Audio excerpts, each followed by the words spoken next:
So guys, meron tayong welding machine na testing ngayon. So Hitronic brand. So nakatag siya as defective. So testing natin kung ano yung problema niya, bakit defective. So dito na yung ating pa-testing to. So itatry na natin.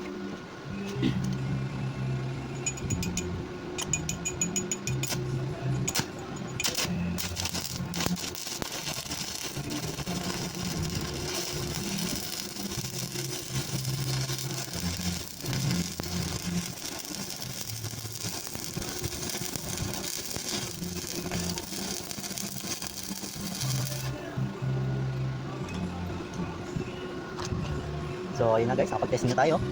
So push muna guys, para makita niyo yung video. So ito yung tinesting natin na welding. So titikin natin kung kung maganda ba.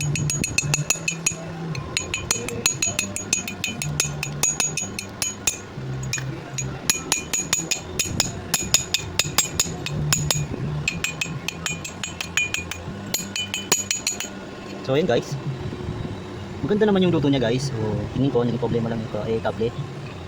Kasi yung kable niya, ito, yung nilagay sa kable niya ito, Dynabolt. So yun na guys, so assemble na natin ang bagong kable. Then goods na itong ating welding machine na Hitronic. So maganda siya guys, ganda ng luto niya. Okay.